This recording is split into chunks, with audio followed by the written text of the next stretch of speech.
তো হ্যালো বন্ধুরা, সবাইকে নমস্কার জানিয়ে আজ একটা নতুন ভিডিও শুরু করতে চলেছি।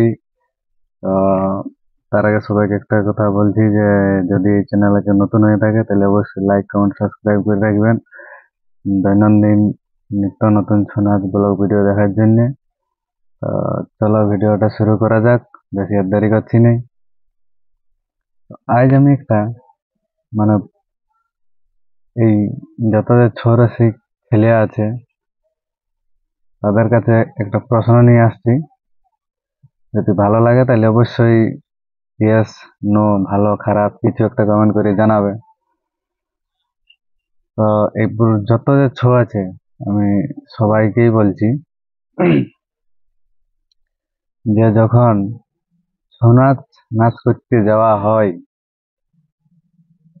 বা কেউ হয়তো গ্রামের মুড়াই উঠে ছৌ নাচ গাড়িয়ে বা কেউ ঘরের সামনে উঠে এরকম আর কি বিভিন্ন কিছু না কিছু, বা কেউ হয়তো মুড়ে উঠে, ওটা যে যথাই উঠে, তো যখন তোমরা গাড়ি উঠো তো তখন তোমাদের যে একটা মানে মনে কেমন কেমন ফিলিংস হয় সেইটা একটু কমেন্ট করে অবশ্যই জানাবে।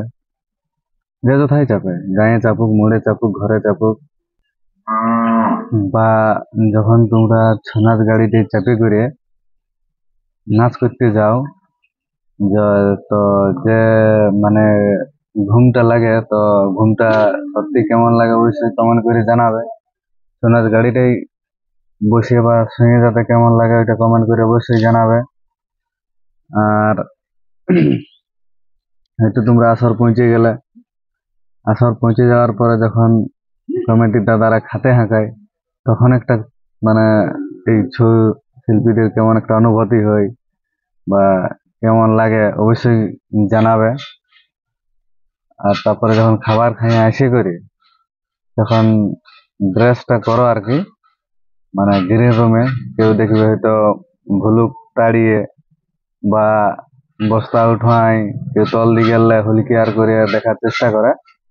তো আমি সেটা বলবো, তো সেই সময়টাই আর কি ছৌ শিল্পীদের কেমন লাগে বা সবার এই গ্রুপটার কেমন লাগে অবশ্যই কমেন্ট করে জানাবে। আরেকটা গল্প, হয়তো নাচ শেষ হয়ে গেল, এটা সকালে যখন ছৌ গাড়িটা আবার চাপিয়ে চাপিয়ে আসবে তখন একটা কেমন অনুভূতি হয় সেটা অবশ্যই কমেন্ট করে জানাবে।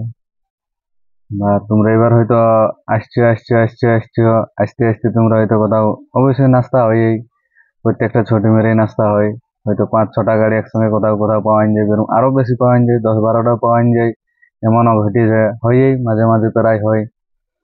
তো তখন যে ছৌ গাড়ি টানলে নামে করে নাস্তা খাওয়া এবং ওই অতগুলা লোকের সঙ্গে মানে দেখা, গল্প হয় এইসব, তো তখন আর কি কেমন ফিলিংস হয়, খারাপ না ভালো, এটা একটু কমেন্ট করে জানাবে। আমি সমস্ত ছৌ শিল্পীকেই বলছি, যারা যারা এইসব ইয়াই মানে আছো বা করছো, দেখছো, জানছো, সবকিছুটাই লাড়াচাড়া, তাহলে অবশ্যই বুঝতে পারছো তোমরা যে আমি কি বলতে চাইছি, হয়তো ভালো করে বুঝাতে পারছি না। এবার নাস্তা খাওয়ার পরে ওইখান থেকে ফের আবার গাড়ি চাপে ঘর নিজের নাজার। তো হয়তো কোনো কোনো ছো আছে দেখবে নাচ করে আসার পরে গায়ের মুড়াই বা হয়তো তার ঘরের সামনে এসে করে নামে, তো তখন যে একটা কেমন মানে লাগে নিজেকে অনুভব, মানে ফিলিংস, সেটা অবশ্যই কমেন্ট করে জানাবে। এমন আছে দেখবে মানে কি বলবো, কেউ কেউ ওস্তাদের ঘরেও যায় নামে, সেটা আলাদা ব্যাপার। হম, তো দূরত্ব অনুযায়ী হয়, তো যারা পথের মানুষ আর কি বুঝতেই পারছো। তো কেমন একটা যে ফিলিংস লাগে নিজেকে, ওই দেখবে ছৌ নাচ চলাকালীন যে ড্রেসটা পরে ঘুরতে, যে ঘুরে বুলিয়ে অনেক ছয়ে ঘুরে, প্রায় ঘুরে জল টল খেতে যায় বা কোনো কিছু খাবার দাবার খেতে যায়, তখন যে একটা ফিলিংস আর কি, মানে কেমন লাগে তোমাদের ওইটা একটু কমেন্ট করে আমাকে জানাবে তো। হুম। তো আমি আর ওই ভিডিওটা বেশি বাড়াচ্ছি নাই, যদি আপনাদের ভালো লাগে তাহলে অবশ্যই কমেন্ট করে জানাবে। তো সবাইকে আরেকবার নমস্কার জানিয়ে আজকের মতন ভিডিওটা এখানে শেষ করছি। জয় সবাইকে। আর নতুন হলে অবশ্যই চ্যানেলটিকে সাবস্ক্রাইব করে রাখুন। সবাইকে নমস্কার জানিয়ে ভিডিওটা এখানে শেষ করছি, নমস্কার।